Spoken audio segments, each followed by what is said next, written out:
नमस्कार दोस्तों, स्वागत है आपका एक शानदार वीडियो में। मेरा नाम अभिलाष कुलश्रेष्ठ है। जैसा कि आप स्क्रीन पर देख पा रहे होंगे, ये 19th ऑल इंडिया बार एग्ज़ाम का क्वेश्चन पेपर है और चूंकि आपका 20th ऑल इंडिया बार 30 नवंबर को होने वाला है, तो उसी के रिगार्डिंग ये वीडियो है। मैं इस वीडियो में 50 क्वेश्चन डिस्कस करूँगा, क्वेश्चन नंबर 1 से कुछ क्वेश्चन नंबर 50 तक। और नेक्स्ट जो क्वेश्चन 51 से जो 100 क्वेश्चन तक है वो मैं कल वीडियो डालूंगा, तो आप लोग इसको देख लें, क्योंकि धीरे धीरे ऑल इंडिया बार एग्ज़ाम अपने क्वेश्चन का लेवल बढ़ाता जा रहा है। तो आप लोग इस वीडियो को देख लें और काफ़ी कॉम्प्रिहेंसिव वे में हम लोग डिस्कस करेंगे, तो आपको क्वेश्चन ढूंढने में आसानी भी होगी। पेपर में ओपन बुक एग्जाम है। तो पहला क्वेश्चन है, in which case was a registered society held to be an authority for the purpose of article 12। तो किस केस में रजिस्टर्ड सोसाइटी को अथॉरिटी हेल्ड किया गया है? तो ये अजय हासिया वर्सेस खालिद मुजीब का एक केस था, आर्टिकल 12 से रिलेटेड। देखो, आर्टिकल 12 से 35 फंडामेंटल राइट के अंदर आते हैं और पार्ट 3 है कॉन्स्टिट्यूशन का। आर्टिकल 12 द स्टेट को डिफाइन करता है, ठीक है। अब द स्टेट के ऊपर कई सारे केसेस हैं, वो लिस्ट मैं आप लोगों के साथ शेयर कर दूंगा, तो आप लोग मेरे चैनल से बने रहिए, चैनल को सब्सक्राइब कर लीजिए, इससे मुझे पॉजिटिव मोटिवेशन मिलती है। अगला केस है कि in which case did the supreme Court of India held the fundamental rights can not waive. Supreme Court ने किस केस में हेल्ड किया कि फंडामेंटल राइट को वेव नहीं किया जा सकता? तो ये बसेसर नाथ वर्सेस IT कमिश्नर वाला केस था। और ये जो केस लॉ है ना, ये रिपीट करते हैं, तो आप लोग इन्हें रट लीजिए केस लॉ को। तो अगला क्वेश्चन है कि by which constitutional amendment was clause 4B inserted into article 16। Article 16 जब आप पढ़ेंगे तो उसमें क्लॉज 4A 4B इस तरीके से अमेंडमेंट के थ्रू ऐड किए गए हैं। तो जो 4B है वो 81 कॉन्स्टिट्यूशनल अमेंडमेंट से ऐड किया गया था। एक आपका क्लॉज 4A है, 16 क्लॉज 4A, वो 77 से ऐड किया गया है। और सुप्रीम कोर्ट ने जो कैचअप रूल है वो आर्टिकल 16 4A में ही स्टेब्लिश किया है, ठीक है। आपसे कभी क्वेश्चन पूछ लिया जाए ऑल इंडिया बार में कि under which article Supreme Court establish catch up rule, तो article 16 clause 4A will be the answer. तो 16 4A आपका आंसर हो जाएगा, और वो 77 से आया, और ये क्लॉज 4 भी 81 से आया है ना। देखो, अगला क्वेश्चन भी अमेंडमेंट से है, तो आप लोग अमेंडमेंट अच्छे से रट लेना। और जो खास करके अभी 101 102 103 से लेकर 106 तक हुए हैं, मैंने पूरी एक वीडियो डाली है कॉन्स्टिट्यूशनल अमेंडमेंट की, उसका लिंक मैं डिस्क्रिप्शन बॉक्स में डाल दूंगा। क्या क्या कह रहा है क्वेश्चन? ये कह रहा है कि which of the following statement is correct about 106 constitutional amendment. तो जो अभी 106वां संविधान संशोधन हुआ था 2023 में, उसके रिगार्डिंग कौन सा सही है? It introduce article 239A by which seats are reserve for women in legislative assembly of national capital territory of Delhi. देखो, जो 106वां संविधान संशोधन है उसमें वुमेन के लिए 1/3 सीट्स रिजर्व की गई हैं लोकसभा के अंदर, दिल्ली लेजिस्लेटिव असेंबली के अंदर, और आपका जो स्टेट असेंबलीज है उसके अंदर। अब ये जो आर्टिकल है ना 239A, इसमें ये प्रोविज़न नहीं है।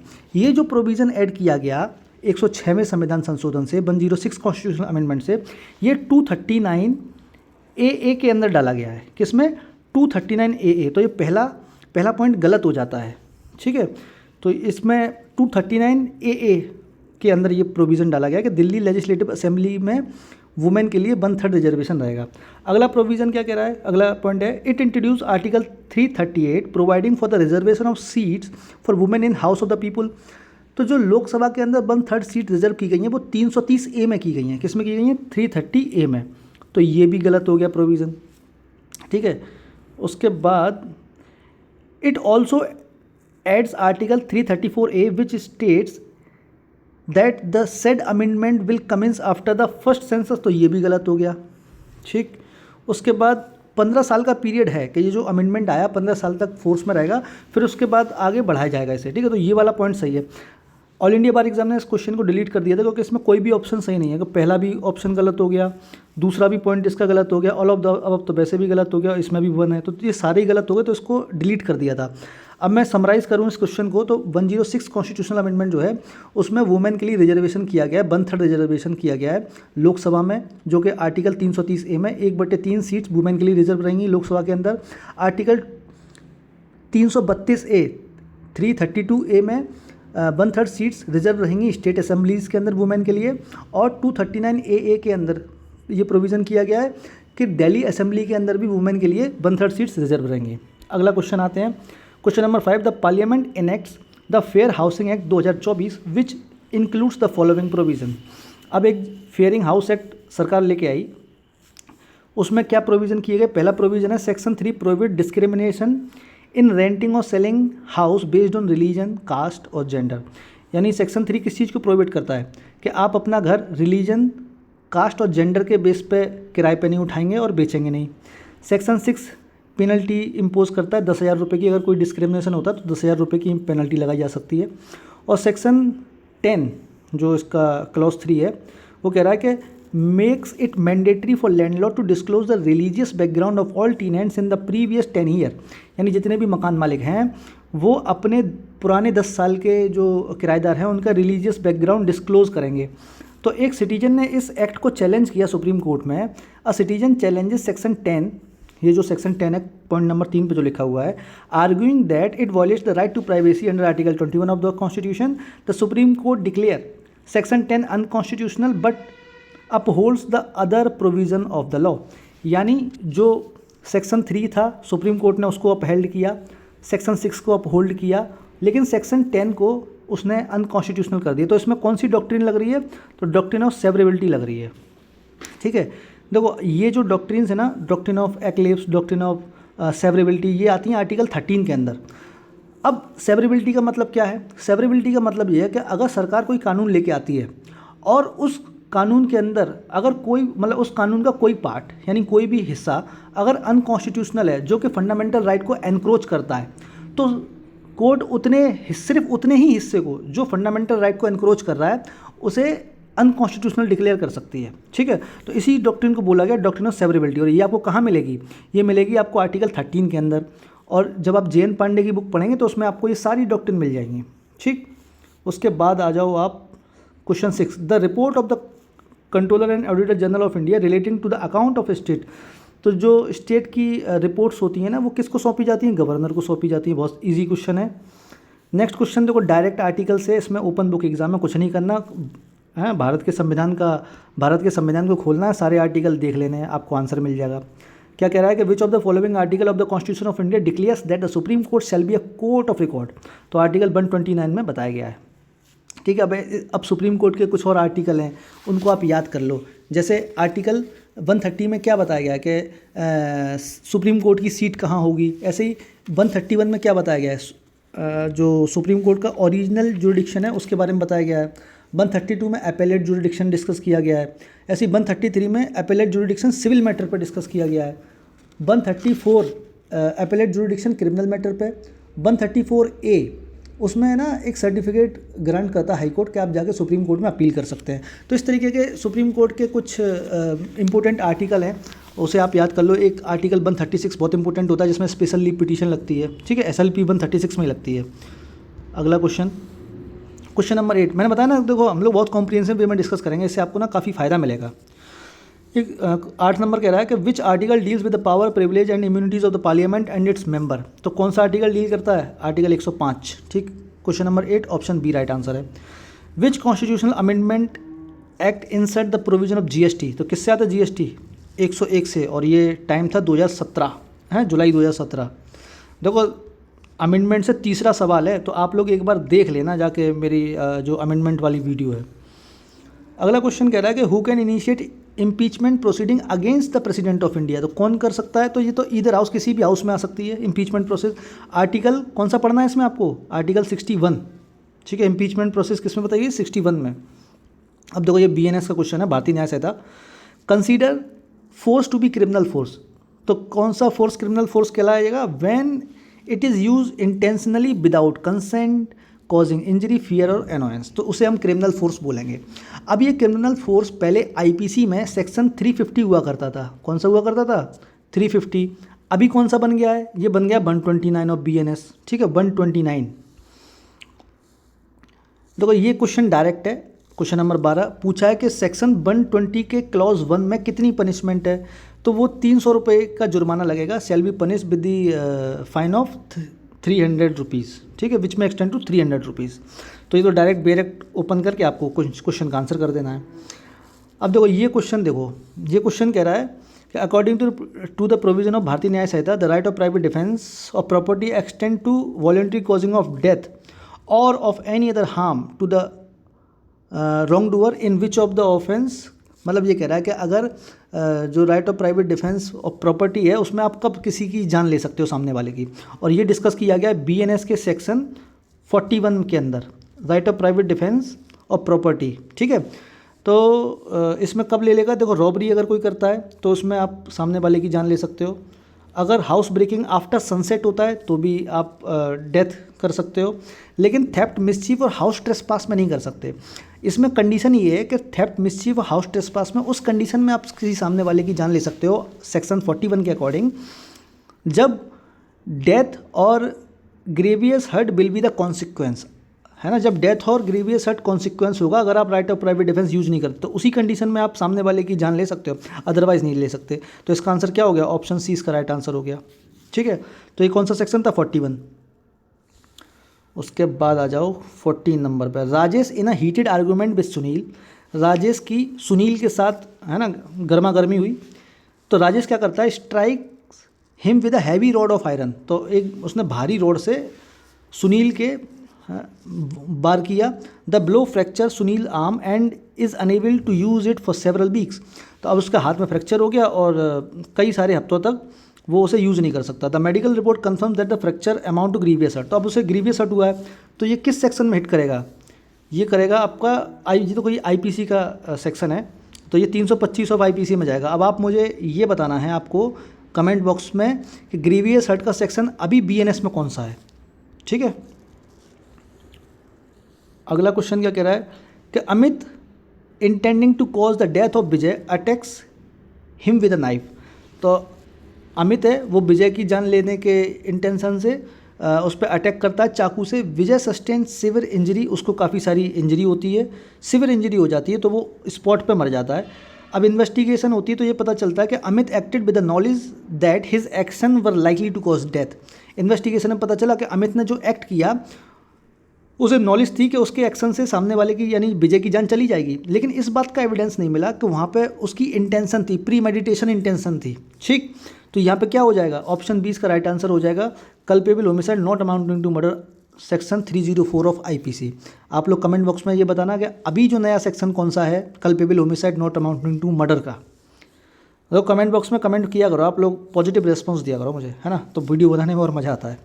अगला क्वेश्चन है, Amit and Rani decide to break into a house at night with the intent of stealing valuable. Amit और रानी ने डिसाइड किया कि हम एक घर तोड़ेंगे और जो भी वैल्यूएबल्स होंगे, जो भी मतलब कीमती चीज़ें होंगी उसे हम चुराएंगे। They use a crowbar to force open the door. उन्होंने एक क्रोबार यूज़ किया और फोर्सली डोर को ओपन कर लिया। But before they can take anything the owner of the house Vikram unexpectedly arrives home. इससे पहले कि वो कुछ चुराते तो जो मकान का मालिक था विक्रम वो वहाँ पे पहुँच गया। अमित और रानी एकदम से पैनिक हो गए और बिना कुछ चुराए वहाँ से भाग गए। यही लिखा है कि Amit and Rani panic and run away without stealing anything. The police arrest them the following morning. अगली सुबह उन्हें अरेस्ट कर लिया जाता है बेस्ड ऑन द कंप्लेंट, है कंप्लेंट के बेस पे जो विक्रम ने की थी। तो इसमें से कौन सा ऑप्शन सही हो जाएगा, उन्होंने कौन सा अपराध किया, उन्होंने एक तो हाउस ट्रेसपास किया क्योंकि उसके घर को उन्होंने फोर्सली ओपन किया with intent to commit theft. तो ऑप्शन इसका बी राइट आंसर हो जाएगा। अगला question, punishment for rape in cases where the victim is a women below the age of 16 और 12 is included in which section of BNS. तो किस section में आएगा, देखो डायरेक्ट सेक्शन वाला क्वेश्चन है, कुछ नहीं करना, ऑप्शन से उठा के मारना। इसका ऑप्शन बी हो जाएगा 17, ऑप्शन बी राइट आंसर। अगला क्वेश्चन पूछ रहा है कि स्नैचिंग किस सेक्शन में आता है, तो 304 में आता है। अभी देखो ये नया सेक्शन है, ये नया ऑफेंस ऐड किया है स्नैचिंग को, ठीक है, तो ये आप लोग अच्छे से याद कर लो। अब जैसे मैं इसमें 2-4 क्वेश्चन अगर मैं और पूछना चाहूँ कि 305 में क्या है, 303 में क्या है, देखो थेफ्ट अब 303 में आ गया है। जो चोरी है, जो पहले 378 होता था, अभी ये 303 बन गया है, ठीक है। ऐसे ही 305 आप मुझे कमेंट बॉक्स में बताना, इंपॉर्टेंट सेक्शन है 305। उसके बाद आ जाओ question number 19, consider the following statement and answer the question. Mister Patel being a police officer receives a complaint and information. अब देखो मिस्टर पटेल जो है वो एक पुलिस ऑफिसर है, इन्हें शिकायत मिलती है that Raju was involve in a robbery of bank. जो राजू है वो बैंक रॉबरी में इन्वॉल्व है and also help to hide the valuable properties in his farm. और उसने वैल्यूएबल प्रॉपर्टी को छुपाने में मदद भी की अपने फार्म हाउस पर, ठीक है। As stated by 2 villager, 2 villager ने ऐसा इन्फॉर्मेशन दी है मिस्टर पटेल को। तो कौन सा इसमें सही हो जाएगा, अब पढ़ो इसमें। पहला ऑप्शन क्या है कि Raju can be arrested only if he commits a non cognizable offence. तो नॉन कॉग्निजेबल ऑफेंस का तो मतलब ही नहीं बनता, गलत हो गया। Since the reasonable complaint against Raju has been received and there is a strong suspicion exist due to the testimony of the villager he can be immediately arrested. ठीक है, तो ये जो ऑप्शन है ये सही है इसका। Raju can be arrested only when he try to escape, ये गलत हो गया। ऑप्शन 2 इसका राइट आंसर हो जाएगा। ठीक है,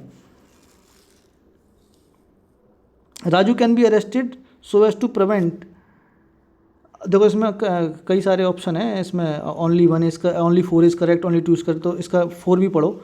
Raju can be arrested so as to prevent him from making any inducement threat और promise to any person acquainted with fact. देखो राजू को इस बिहाफ पे भी गिरफ्तार किया जा सकता है कि अगर कोई ऐसा पर्सन जो फैक्ट को जानता है उसको इंड्यूसमेंट थ्रेट और प्रॉमिस देने का प्रयास करता है, अगर राजू मतलब उनको इंड्यूसमेंट थ्रेट और प्रॉमिस दे जो फैक्ट जानता है, तो भी उसे गिरफ्तार किया जा सकता है। तो इसका ऑप्शन बी राइट हो जाएगा। एक तो 2 नंबर वाला पॉइंट सही है और जो चौथा नंबर भी सही है। ठीक है, अगला क्वेश्चन देखते हैं। BNSS यानी Bharatiya Nagarik Suraksha Sanhita introduce the provision of registration of FIR relating to the commission of cognizable offence in respect of area. अब जो BNSS में एक नया प्रोविज़न देखो ऐड कर दिया गया है कि आप जैसे मान लो आप आगरा के रहने वाले हो, ऑफेंस मान लो हुआ मथुरा में और आपने FIR कराई आगरा में, तो इस प्रोविज़न को बोलते हैं 0 FIR, है ना। इसी को बोलते हैं इर्रेस्पेक्ट ऑफ एरिया, आप कहीं की भी FIR कहीं करा सकते हो। अब इसको स्टैच्यूटरी रिकॉग्निशन मिल चुका है। कहाँ लिखी है ये बात? ये BNSS के सेक्शन 173 के क्लॉज 1 में ही लिखी है। ठीक है, जब आप क्लॉज 1 पढ़ेंगे तो आपको मिल जाएगा। The BNSS mandates a forensic team to visit the crime scene to collect evidence for offenses punishable with imprisonment for at least years। देखो 7 साल के मामले में है, ये कह रहा है। ये आपका जो 21 नंबर है, एक सेक्शन है BNSS का सेक्शन 176 और उसका क्लॉज 3 से पूछा गया क्वेश्चन है ये 176 का क्लॉज 3। तो BNSS ने उसमें ये प्रोविज़न किया है कि फॉरेंसिक टीम क्राइम सीन पे 5 साल के अंदर जा सकती है, लेकिन ऐसे मैटर में जाएगी जिसमें 7 साल की सजा हो, एटलीस्ट 7 ईयर की। ठीक है, उसके बाद क्वेश्चन नंबर 22 कह रहा है कि which section of BNSS allows for trial in absentee of proclaimed offender. देखो अगर जो प्रोक्लेम्ड ऑफेंडर है, जैसे प्रोक्लेम्ड ऑफेंडर घोषित कर दिया गया है, उसकी एब्सेंट में भी ट्रायल चलाया जा सकता है अंडर सेक्शन 356। ये नया सेक्शन ऐड किया गया है ना। पहले ऐसा कोई प्रोविज़न नहीं था CRPC के अंदर, लेकिन भारतीय नागरिक सुरक्षा संहिता में ऐड कर दिया है। लेकिन इसमें भी कुछ कंडीशन है कि अगर 90 डेज़ तक वो ट्रायल पे नहीं हाजिर होता है, फिर उसके बाद 90 डेज़ का तो लिमिटेशन डाला हुआ है, उसके बाद मतलब 90 डेज़ के अंदर उसे 30 दिन के गैप पे 2 वारंट इशू किए जाएंगे। फिर तब भी नहीं हाजिर हुआ, 60 दिन गुजर गए, तो फिर 30 दिन के भीतर उसके जहाँ वो रहता है पब्लिकली चुपकाया जाएगा कि बेटा हाजिर हो जा, नहीं तो तेरे अगेंस्ट हम कोर्ट कहेगा कि तेरे अगेंस्ट मामला तेरी एब्सेंस में ट्रायल शुरू हो जाएगा। तो ये सेक्शन 356 है, इसको अच्छे से पढ़ लेना। अब 251 है, आप बताओ 251 किससे रिलेटेड है? 251 देखो ये लगता है कोर्ट ऑफ सेशन में जो चार्ज फ्रेम होते हैं ना, उससे रिलेटेड है। और आपका 349 बताओ, 349 में जो फर्स्ट क्लास मैजिस्ट्रेट है ना, वो सिग्नेचर वगैरह का स्पेसिफिन मांग सकते हैं 349 में। ठीक है, 366 का आप लोग मुझे कमेंट बॉक्स में बताना। देखो इसी तरीके से तैयारी होती है। आप ऑप्शन में जैसे आप किसी भी क्वेश्चन का एक ही ऑप्शन ठीक है, बाकी 3 ऑप्शन फालतू हैं, तो 3 ऑप्शन को भी आप अभी पढ़ लोगे ना इसमें से, तो हो सकता है यहीं से क्वेश्चन टकरा जाए। क्वेश्चन नंबर 23 कह रहा है कि which section of BNSS facilitates trials and proceeding to be held in electronic mode. तो कौन सा इसमें सेक्शन है जो इलेक्ट्रॉनिक मोड में बोलता है? 530। Question number 24, which section of BNSS repeals the CRPC। कौन से सेक्शन ने CRPC को रिपील किया है? तो 531 ने किया है। 531 आप पढ़ेंगे तो वहाँ लिखा होगा CRPC is here by repealed, है ना, अब रिपील हो चुका है। 25 कह रहा है कि which section mandates the state government prepare and notify a witness protection scheme. देखो एक नया सेक्शन आ गया है 398 के अंदर, जिसमें विटनेस प्रोटेक्शन स्कीम यानी जो गवाह है उसके प्रोटेक्शन की स्कीम आ चुकी है। गवाह को प्रोटेक्शन करने का सेक्शन है 398। पहले गवाह को वगैरह को धमका दिया जाता था, डरा देते थे, तो वो गवाही देने नहीं जाता था। तो अभी प्रत्येक स्टेट गवर्नमेंट विटनेस को प्रोटेक्ट करने के लिए स्कीम बनाएगी, दैट इज सेक्शन 398। ठीक, 25 ऑप्शन डी राइट आंसर हो जाएगा। आगे चलते हैं। क्वेश्चन नंबर 26 कह रहा है कि which section of BNSS mandates the appointment of designated police officer in each district. तो इसका ऑप्शन सी राइट आंसर हो जाएगा। देखो सेक्शन 35 किससे रिलेटेड है? बहुत इंपॉर्टेंट है, अरेस्ट विदाउट वारंट, है ना, कि पुलिस किन किन मामलों में बिना वारंट के अरेस्ट कर सकती है। ठीक, उसके बाद आप 25 मुझे बताओ, 25 भी इंपॉर्टेंट है, कमेंट बॉक्स में बताना, और 45 भी बताना। ठीक है, ये इंपॉर्टेंट सेक्शन है ये 25 और 45 भी। उसके बाद कह रहा है क्वेश्चन नंबर 27 के which section of BNSS introduce provision for identify attaching and forfeiting of property और प्रोक्लेम्ड ऑफेंडर। देखो ये धारा 86 के अंदर प्रोक्लेम्ड ऑफेंडर की संपत्ति को अटैच किया जा सकता है आइडेंटिफाई करके, तो ये नया सेक्शन है, पहले ऐसा कोई सेक्शन नहीं होता था। अगर जैसे मान लो जैसे कोई देश के बाहर चला गया, जैसे दाऊद वगैरह है, उनकी संपत्ति अटैच करनी है तो अब इसी धारा 86 के अंदर अटैच होगी। नीरव मोदी या मेहुल चोकसी वगैरह जो भाग गए, तो अब नया सरकार ने ये प्रोविज़न कर दिया कि अगर कोई देश से भाग जाता है तो उसकी संपत्ति प्रोक्लेम्ड ऑफेंडर की इसी सेक्शन में अटैच होगी जो इंडिया के बाहर आउटसाइड है प्रोक्लेम्ड ऑफेंडर। अगला क्वेश्चन है विच section of BNSS places restriction on the adjournment of trial ensuring the expeditious resolution of case. तो ये आ जाएगा आपका 346 है ना, ये रिस्ट्रिक्ट करता है एडजॉर्नमेंट पे ताकि स्पीडी ट्रायल हो सके, है ना, जल्दी जल्दी केस ख़त्म हो सके। अगला क्वेश्चन है 29, देखो ये CPC का क्वेश्चन है। A suit is pending in district court A, मतलब कोई सूट डिस्ट्रिक्ट कोर्ट A में पेंडिंग है, but one of the party Meera request it transfer district court B। जो मीरा है वो रिक्वेस्ट करती है कि इसे डिस्ट्रिक्ट कोर्ट B में ट्रांसफ़र कर दिया जाए। क्या मतलब किस ग्राउंड पे? क्लेमिंग दैट द जज in court A is biased, जो कोर्ट A के जो जज हैं वो बाइज्ड है। The opposite party Ravi object stating that the request is baseless. तो जो अपोजिट पार्टी रवि है वो ऑब्जेक्ट करती है कि ये बेसलेस है। तो who has the authority to decide whether the suit can be transfer. तो कौन डिसाइड करेगा? It is decided by the high court और द सुप्रीम कोर्ट। अब किस सेक्शन में लिखी है ये बात? तो इसके लिए आपको सेक्शन 24 और 25 पढ़ना पड़ेगा। देखो 24 में जनरल प्रोविज़न है किसी केस के ट्रांसफ़र होने के CPC के अंदर, और 25 में सुप्रीम कोर्ट की पावर है to transfer the cases under CPC। ठीक, अगला क्वेश्चन क्या कह रहा है? देखो अब इसमें क्या है ना, इन क्वेश्चंस के अंदर ये स्टेटमेंट टाइप के क्वेश्चन है ना। अब सेक्शन बेस्ड हो तो डायरेक्ट आप ऑप्शन से डायरेक्ट ओपन करके दे देंगे, तो इसीलिए इन क्वेश्चन में मैं सेक्शन बताता जा रहा हूँ ताकि आप लोग पढ़ लें और इस बार 20th all India bar exam में आसानी से 45 नंबर ले लें। Maya file a suit, question number 30 है। Maya file a suit in a court A for recovery of sum of money from her neighbour. ये माया एक सूट फाइल करती है कोर्ट A में कि पैसा वापसी का अपने पड़ोसी के खिलाफ। तो Neha during the proceeding Neha request that a third party Seema be added to the suit. अब नेहा रिक्वेस्ट करती है कि एक थर्ड पार्टी है उसको भी, सीमा को भी मतलब ऐड कर लिया जाए सूट में। तो जो भी नेसेसरी पार्टी है जिसको ऐड किया जाता है ये ऑर्डर 1 रूल 10 के अंदर किया जाता है। ठीक है, joinder and substitution of party order 1 rule 10। अब देखो इसके अंदर ऑप्शन देखो दूसरे, ऑर्डर 7 रूल 11 मोस्ट इंपॉर्टेंट है ये, रिजेक्शन ऑफ प्लेन पे याद कर लो इसे। ऑर्डर 617 617 ये अमेंडमेंट ऑफ प्लीडिंग, ये भी बहुत इंपॉर्टेंट है। और सर्विस ऑफ सम्मन ऑर्डर 5 से रिलेटेड है। ठीक है, अब मैंने ये क्यों बताएं, जैसे देखो मैं वकालत करता हूँ, अब मुझे पता है कि मान लो कोई प्लेंट में कुछ गड़बड़ हो गया है, मुझे कुछ सुधार करना है, तो मैं 617 में एप्लीकेशन फाइल करूँगा उसको अमेंड करने के लिए। और मान लो कोई रिजेक्शन ऑफ प्लेंट के जो ग्राउंड है वो आपको ऑर्डर 611 में बताए जाएंगे कि 4-5 ग्राउंड बताए जाएंगे कि किन किन ग्राउंड पे कोई प्लेंट रिजेक्ट हो सकता है। तो ये आप पढ़ लेना, ये क्वेश्चन में बार बार आता है, क्वेश्चन बार बार आता है ये। अगला क्वेश्चन कह रहा है कि which section of CPC allows for the appeal from original degree. तो देखो धारा 96 के अंदर अपील होती है CPC के अंदर। ठीक है, CPC में धारा 96 में अपील का प्रोविजन है। सेक्शन 100 में सेकंड अपील होती है और सेक्शन 115 डील करता है रिवीजन से। ठीक, और धारा 104 ये भी बहुत इंपॉर्टेंट है। सेक्शन 104 में उन ऑर्डर के मतलब कुछ ऐसे ऑर्डर हैं जो अपीलेबल होते हैं, जिनकी अपील की जा सकती है। वो कौन से ऑर्डर हैं वो धारा 104 में बताया गया है, मतलब ऐसे ऑर्डर जिनकी अपील हो सकती है। तो वो कहाँ लिखे हैं? वो सेक्शन 104 में लिखे हैं। क्वेश्चन नंबर 32 कह रहा है कि under the CPC what is the maximum time limit for filing WS। जो रिटन स्टेटमेंट होता है उसे फाइल करने का मैक्सिमम टाइम लिमिट कितना होता है? 90 डेज होता है। देखो WS का जो ऑर्डर है ऑर्डर 8 है। ऑर्डर 8 में रिटन स्टेटमेंट और काउंटर क्लेम लगा सकते हैं। रिटन स्टेटमेंट में मतलब ऑर्डर 8 रूल 1 जब आप पढ़ेंगे तो वहाँ लिखा हुआ है कि रिटन स्टेटमेंट आपको 30 दिन में फाइल करना है, लेकिन मैक्सिमम टाइम लिमिट आप 90 डेज तक कर सकते हो। ठीक है, तो वो प्रोवाइजो में लिखा हुआ है। अगला क्वेश्चन है 33, विच section of CPC provide the exemption of president of India and governor of states from personal appearance in court. तो ये किस सेक्शन में है? ये है आपका 133। डायरेक्ट सेक्शन से रिलेटेड क्वेश्चन है, डायरेक्ट ओपन करके आंसर मार देना है। ठीक, अगला क्वेश्चन क्या कह रहा है? What is the term used for courts power to transfer a case from one court to another court under the CPC। उसे ट्रांसफर ऑफ सूट्स कहते हैं। क्या कहते हैं? Transfer of suit. देखो रेस जुडिकाटा सेक्शन 11 में आता है, ठीक है। रेस जुडिकाटा क्या होता है? रेस जुडिकाटा ये होता है कि मान लो दो पार्टी के बीच में केस चल रहा है और वो डिसाइड हो गया, तो वो जो पार्टी हैं वो सेम कॉज ऑफ एक्शन पे, मतलब same party same cause of action पे दोबारा सूट नहीं लेके आ सकती, क्योंकि वो ऑलरेडी डिसाइडेड है। जो कोर्ट डिसाइड, मतलब जो मैटर डिसाइड हो चुका उस पर रेस जुडिकेटा अप्लाई हो जाएगा। ठीक।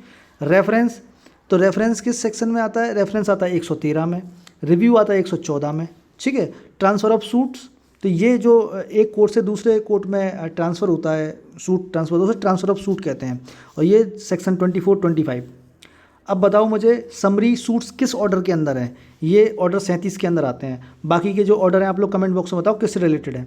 सीपीसी के अंदर मैंने बताया ना, रेस जुडिकाटा किस में आता है? सेक्शन 11 में आता है। सेक्शन 10 किस से रिलेटेड है बताओ ज़रा?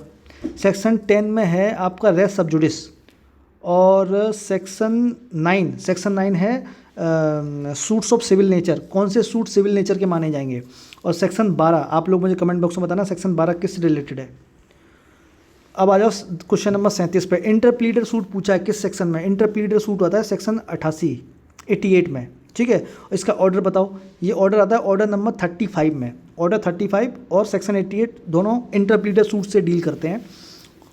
उसके बाद सेक्शन 89 में क्या है? ये है सेटलमेंट आउटसाइड द कोर्ट, यानी कहते नहीं है कि आर्बिट्रेशन, कंसिलिएशन या मीडिएशन से मैटर को सॉल्व कर लो, तो ऐसे ही बोला जाता है कि settlement of the matter outside the court.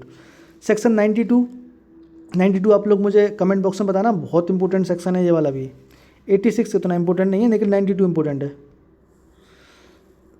Question number 38, which section of CPC provides for the payment of compensatory cost? तो कौन सा सेक्शन है कंपनसेटरी कॉस्ट प्रोवाइड करता है? ये 35A प्रोवाइड करता है। देखो सेक्शन 35 में तो सिंपल कॉस्ट का प्रोविजन है, 35A में कंपनसेटरी कॉस्ट है, 35B के अंदर कॉस्ट फॉर कॉजिंग डिले, यानी डिले करने, अगर कोई पार्टी डिले करती है मुकदमे को तो वहाँ पे जो मतलब जो जज होते हैं, सिविल जज जो होते हैं, वो कॉस्ट लगा सकते हैं। तो cost for causing delay 35B में है। 36 आप लोग मुझे कमेंट बॉक्स में बताना। विच नेक्स्ट क्वेश्चन है, which word is inserted in section 22 of BSA? भारतीय साक्ष्य अधिनियम में कौन सा शब्द ऐड किया गया धारा 22 के अंदर? तो देखो पहले कोर्जन नहीं हुआ करता था, फिर अभी जो BSA आया उसमें कोर्जन ऐड कर दिया, बाकी इंड्यूसमेंट, थ्रेट ऑफ प्रॉमिस पहले से था इंडियन एविडेंस एक्ट में। ठीक। तो इसका आंसर B हो जाएगा। उसके बाद अब आ जाओ existence of course of business, ये किस में रिलेवेंट है? तो ये रिलेवेंट है सेक्शन 14 में। अगला क्वेश्चन है, in a criminal trial Rajesh is accuse of theft during the investigation the police recover a stolen laptop from a location known to be frequented by Rajesh. मतलब देखो एक क्रिमिनल ट्रायल चल रहा था जिसमें राकेश के ऊपर आरोप था कि उसने चोरी की है, तो इन्वेस्टिगेशन के दौरान पुलिस एक लैपटॉप रिकवर करती है जो राजेश बताता है कि फलानी जगह रखा होगा। उसके मतलब राजेश के फिंगरप्रिंट भी मिले उस लैपटॉप के अंदर, उस लैपटॉप के ऊपर। ठीक है। तो अब इसमें से कौन सा पॉइंट इसमें सही है, कौन सा ऑप्शन इसमें सही है? तो देखो ये जो क्वेश्चन है ये आपका इंडियन एविडेंस एक्ट के सेक्शन 27 कह लो, या जो अभी भारतीय साक्ष्य अधिनियम आया है उसकी धारा कह लो आप 23 का प्रोवाइजो। ठीक। 23 में जो क्लॉज 2 का प्रोवाइजो है वहाँ से रिलेटेड है भारतीय साक्ष्य अधिनियम के। तो इसमें इसका आंसर क्या हो जाएगा? ये आपका 41 का आंसर हो जाएगा B। The recovered laptop and fingerprint are circumstantial evidence that can be considered along with other evidence but do not by themselves prove guilty beyond reasonable doubt। तो जो चीज़ डिस्कवर हुई है सिर्फ उतने को ही प्रूव किया जा सकता है। ठीक है, बियॉन्ड रीजनेबल डाउट। उसके बाद आ जाओ आप क्वेश्चन नंबर 42 पे। अब कह रहा है कि a document is executed in several part like printing, lithography, photography, video recording, computer resources as a electronic और डिजिटल रिकॉर्ड। द भारतीय साक्ष्य Adhiniyam 2023 classify each part as a primary evidence. अब देखो प्राइमरी एविडेंस आपका सेक्शन 57 में define है, section 57 में primary evidence बताया गया है और 58 में सेकेंडरी एविडेंस। तो पढ़ लेना है इसको। Which section of BSA provide that no court shall require any communication between the minister and president of India. ये किसमें? ये धारा 165 के अंदर है। 165 का प्रोवाइजो आप देखेंगे तो उसमें लिखा हुआ है कि कोई भी कोर्ट ना इंक्वायर नहीं करेगी, जो कम्युनिकेशन होता है मिनिस्टर और प्रेसिडेंट के बीच में उसमें कोई भी कोर्ट दखलंदाजी नहीं करेगी। According to section 46 of BSA यानी भारतीय साक्ष्य अधिनियम, when character evidence is relevant in civil cases, तो इसमें आंसर हो जाएगा only when related to other relevant fact, इसमें आप पढ़ लेना सेक्शन 46 खोल के, ठीक है। उसके बाद है 45 में कह रहा है कि जो 78 का क्लॉज 2 है ना BSA का, presumption about the officer signing और सर्टिफाइंग अ डॉक्यूमेंट इज, तो ये इसका आंसर हो जाएगा C, the officer held the official character claimed when signing और सर्टिफाइंग द डॉक्यूमेंट। देखो जो 78 है ना, सेक्शन 78, उसमें सेल प्रिज्यूम है, ठीक है, ये वर्ड आपको याद रखना है, सेल प्रिज्यूम से रिलेटेड है। उसके बाद है section question number 46, under section 146 of BSA when the leading question are permissible, तो इंडियन एविडेंस एक्ट कह लो या भारतीय साक्ष्य अधिनियम, भारतीय साक्ष्य पुराना मतलब एविडेंस एक्ट, और अभी नया वाला BSA, उसमें बताया कि लीडिंग क्वेश्चन आप कब पूछ सकते हो। तो लीडिंग क्वेश्चन कब परमिट होगा, क्रॉस एग्जामिनेशन की, during cross examination and when the matter are introductory undisputed और सफिशिएंटली प्रूव्ड, ठीक है। तो 46 का आंसर डी हो जाएगा। और लीडिंग क्वेश्चन कभी भी एग्जामिनेशन चीफ में नहीं पूछा जा सकता, री एग्जामिनेशन में नहीं पूछा जा सकता, अगर कोर्ट की परमिशन मिल जाए तो ही पूछा जाएगा। वहाँ लिखा हुआ है कि leading question may not be asked in examination in chief और re examination without the permission of the court. Question number 47 कह रहा है कि which of the following is a characteristics of mediation. अब ये आर्बिट्रेशन एंड कंसिलिएशन से related है, तो कौन सा करेक्टर है मीडिएशन का। 47 का आंसर हो जाएगा B, it involves a neutral third party. तो जो आर्बिट्रेटर जो अपॉइंट किए जाते हैं वो न्यूट्रल होते हैं, है ना, जो नेगोशिएट करते हैं पार्टीज़ के बीच में।